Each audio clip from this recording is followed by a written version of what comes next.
Welcome to speedearning.com।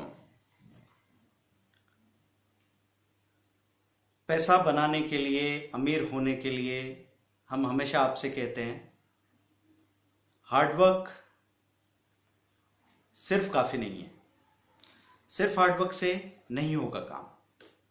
पहले अमीरी यहां आती है, आपकी सोच बदलती है, फिर आपके जेब में पैसा आता है और कोई तरीका नहीं है। तो क्या होता है, जब हम लोग बड़े हो रहे होते हैं तो हमारे अंदर पहले तो अपने पेरेंट्स को, अपने बुजुर्गों को फॉलो करने की बात बनती है। हम लोग बार बार कहानियां सुनाते हैं, मेरे पापा, मेरे दादाजी, ये वो सब।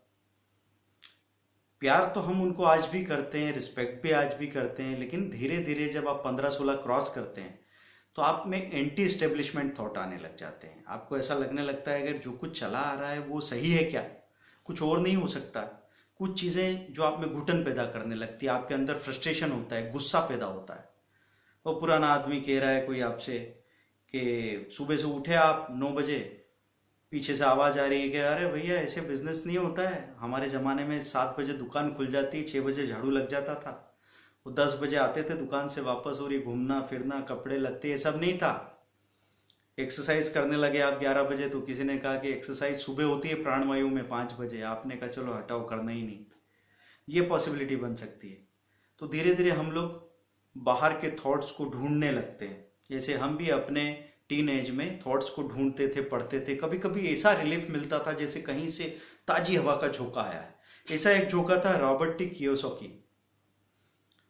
ये यूएस जापानीज राइटर हैं, जापान के ओरिजिन से यूएस के राइटर। इन्होंने मनी के बारे में मेरे नजरिए को काफी बदला। आप उनका rich dad poor dad best seller book पढ़ सकते हैं। और अब तो उनके न्यू 8 रूल्स आए हैं जिसको अभी हम डिस्कस करने वाले हैं। तो वो जब हम पढ़ते थे तो 3-4 घंटे किताब पढ़ने में लगे। एक आध दिन किताब पढ़ रहे हैं, 2 दिन किताब पढ़ रहे हैं, तब तक ऐसा लगता था आ हा, एक मस्त लहर में चल रहे हैं। फिर वो किताब छोड़ दी, फिर कहीं इधर उधर की बातें सुनी, 4-6 डायलॉग सुने, फिर हम नीचे आके गिरते थे। फिर लगता था अरे यार, किताब में जो भी लिखा है होता थोड़ी होगा। ये तो पढ़ते पढ़ते अच्छा लगने लगता है, हमको लगता है कि चलो दुनिया दूसरी हो जाएगी, पर ऐसा होता नहीं था। पर हो क्या रहा था पता है? आपको दिमाग में कोई अच्छा बीज पड़ जाए तो वो फलना फूलना शुरू कर देता है, वो अपना असर दिखाने लगता है। आज पलट के जब हम देखते हैं तो धीरे धीरे वही रूल्स हमारी जिंदगी का मूल आधार बन गए। तो रातों रात जिंदगी नहीं बदलती, आपके अंदर छोटे छोटे चेंजेस आते हैं जो आपको दिखते भी नहीं, लेकिन 6 महीने बाद वो चेंजेस दूसरों को दिखने लग जाते हैं, और 6 साल बाद तो आप पूरा आकार ले लेते हैं, आप दूसरे इंसान बन जाते हैं। अपनी पूरी पुरानी केचुली उतार के एक नई चमड़ी आप अपना लेते हैं। तो रॉबर्ट टी कियोसाकी की खास बातें क्या हमको पसंद आई थी? एक तो ये कि जो आपका बिजनेस आपको दे सकता है वो आप खुद अफोर्ड नहीं कर सकते। तो अगर मैंने कोई फोन खरीदना है 40,000 का, अगर मैं नौकरी कर रहा हूं तो 40,000 मेरी जेब से जा रहा है। अब उससे अगर मेरी सैलरी में, मेरी वर्किंग में, एफिशिएंसी में कुछ बढ़ नहीं रहा है तो वो मेरे लिए खर्च हो गया। मैं बिजनेस कर रहा हूं और उस फोन से मेरे काम के घंटे कम होते हैं या मेरे काम का रिजल्ट, प्रोडक्टिविटी बढ़ती है, तो वो मेरे लिए एक इन्वेस्टमेंट हो गया। अभी मैं कहीं जाके डिनर कर रहा हूं, डिनर में मैंने 4,000 खर्च कर दिए, क्लाइंट के साथ डील कर रहा हूं और वो डील हो गई, तो बिजनेस के खर्चे में जाएगी वो बात। मैं एक गाड़ी खरीद रहा हूं और वो गाड़ी मेरे बिजनेस को प्रमोट कर रही है, तो मेरे लिए लायबिलिटी बनने के बजाय एसेट बन जाती है। तो आपको हमेशा यह समझना चाहिए कि जो पैसा मैं खर्च कर रहा हूं वो मेरी लायबिलिटी बन रही है कि एसेट बन रही है। आगे वो पैसा घटेगा या बढ़ के मिलेगा, और ये डिपेंड करेगा कि उस चीज का इस्तेमाल क्या कर रहे हो आप। फिर एक और चीज ये थी कि हम लोग लगातार छोटे छोटे एक्सपेरिमेंट करके और अपने पैसे को बढ़ाने के बारे में सोचें, और ये देखें कि कैश फ्लो कहाँ है। लोगों के पास करोड़ों की संपत्ति होती है पर वो कभी अमीरी महसूस नहीं करते। रियल अमीरी किसको कहते हैं? कि मैं उससे आजादी महसूस करूं बजाय डर के। तो यहाँ बहुत सारे इंडिया में ऐसे लोग हैं जिनके पास करोड़ों की जमीन है, लेकिन वो किसी को 50 रुपए की चाय नहीं पिला सकते। उन्होंने कभी उस चीज को देखा नहीं, क्योंकि सच में नकदी का प्रवाह नहीं रहा उनके पास। अब जमीन बेच बेच के खर्चा करना तो परंपरा के खिलाफ है, और ऐसे होल्डिंग बेच के चलना ठीक भी नहीं होता है। तो बात ये हुई कि उन्होंने नहीं महसूस किया, दादाजी ने, फिर पिताजी ने नहीं महसूस किया, फिर बच्चों ने नहीं किया, बच्चों के बच्चों ने नहीं किया। घर की परंपराएं ऐसी बन गई कि वो लोग कंजूस होके रह गए, उनको पता भी न लगा कि वो शेर के बच्चे हैं या हो सकते हैं, और गरीबी में उनका जीवन गुजर गया। तो कैश फ्लो का भी ध्यान रखना बहुत जरूरी है। तो न्यू 8 रूल्स क्या हैं वो हम समझते हैं। पहला रूल है मनी इज नॉलेज। एक जमाना था जब मसल पावर सब कुछ थी, जिसकी लाठी लाठी उसकी भैंस थी। उसके बाद में आया एक जमाना कि पैसे की पावर सब कुछ थी। अब जमाना आया है नॉलेज या इंफॉर्मेशन सब कुछ है, सूचना। ज्ञान की बजाय मैं कहूंगा सूचना बहुत आगे आ गई। जिसके पास सूचना है उसके पास ताकत है। तो अपनी सूचना को बढ़ाइए, लेकिन उसका इस्तेमाल सीखिए। क्योंकि मुझे ऐसा लगता है जैसे हमने कहा सूचना सब कुछ है, आप लोगों ने फोन उठाया, चालू हो गए गूगल सर्च करना, इधर उधर सूचना इकट्ठी की, 2-4 दोस्त इकट्ठे किए और ज्ञान देना चालू। वो सूचना नहीं है, वो सूचना का इस्तेमाल नहीं है। आपने नॉलेज अकुमुलेट तो किया पर असिमुलेट नहीं किया। उस ज्ञान का सार लो और उसको जिंदगी में अप्लाई करो। कहीं पे प्रोडक्टिविटी आनी चाहिए उस चीज से, नहीं तो वो सूचना कचरा है ना। अगर मैंने कोई खाना खाया और उसको पचाया नहीं तो मेरी आंतों में से सीधा दस्त की तरह बाहर निकल जाएगा, कोई मतलब नहीं होगा। तो मनी इज नॉलेज तब जब आप उसको प्रोडक्टिव बना सकें। तो भले ही आपको थोड़ा सा पता हो, लेकिन आपने उसको अप्लाई किया हो और कुछ प्रोडक्टिविटी बनाई हो। दूसरा होता है लर्न हाउ टू यूज डेब्ट। आपकी जो उधारी है उसको कैसे डेट को यूज करेंगे। आपने लोन पे गाड़ी उठा ली, लेकिन उस गाड़ी से क्या आपकी प्रोडक्टिविटी बढ़ी है? आपने एक फोन उठा लिया, आपने एक बिल्डिंग उठा लिया, आपने एक ऑफिस उठा लिया, जो भी किया, डेट का इस्तेमाल कैसे कर रहे हो? क्योंकि वो इस्तेमाल अगर आपकी एफिशिएंसी को बढ़ा रहा है तब तो बहुत सही है। अगर वो आपकी एफिशिएंसी को खत्म कर रहा है तो फिर आप गलत कर रहे हो। फर्स्ट थिंग फर्स्ट का प्रिंसिपल यहाँ पे नहीं हो रहा है। पहले जो जरूरी है पहले वो लाओ, है ना। पहले रोटी, आटा और रोटी का जुगाड़ करो, बाद में अचार चटनी से भी काम चल जाएगा। आपने सब्जी बहुत खरीद ली, आटे को पैसे नहीं बचे, गड़बड़ हो गई। तीसरी चीज होती है control cash flow. Cash flow को कंट्रोल करो, है ना। तो आपको ये सीखना होगा कि कितना पैसा मेरे पास असेट में ब्लॉक है, कितना मेरे पास कैश फ्लो है, और मेरी जिंदगी में फ्यूचर और वर्तमान का एक बैलेंस चाहिए। आज भी मजा आ रहा है, मैं अपने आप को फुलफिल महसूस कर रहा हूँ और आगे भी फुलफिल होने का इंतजाम कर रहा हूँ। नहीं तो यहाँ गड़बड़ हो जाती कि आज मैं इतना मस्ती की कि कल का इंतजाम खत्म कर दिया, या कल के बारे में इतना सोचा कि आज की हालत खराब कर ली।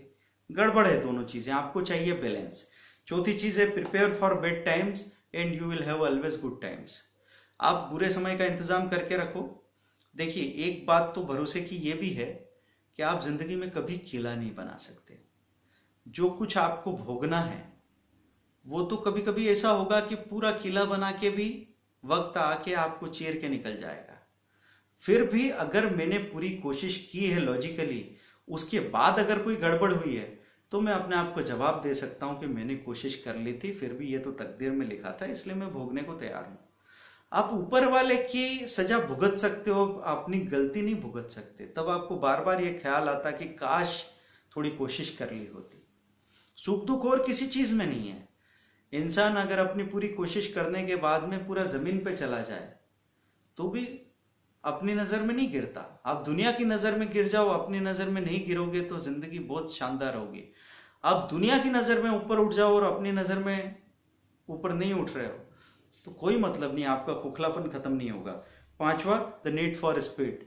स्पीड बढ़ानी है आपके बढ़ने की, सोचने की, सीखने की, उसको मैनेज करो। बढ़ाने की बजाय मैं कहूंगा रेगुलेट करो, क्योंकि सिर्फ बढ़ाना ये लोभ है। लोभ कभी आपको सुख नहीं दे सकता। लोभ की बजाय मैं कहूंगा स्पीड को रेगुलेट करो, न बहुत कम न बहुत ज्यादा, ऐसी स्पीड जिसका आनंद लिया जा सके, आप भी और आपके साथ वाले भी। वो चीज आप करें। Learn the language of money. भाई पैसे की भाषा सीखो। पैसे की भाषा अलग है, क्योंकि गरीबी की भाषा पैसे की भाषा नहीं है, बदलती रहती समय समय पे।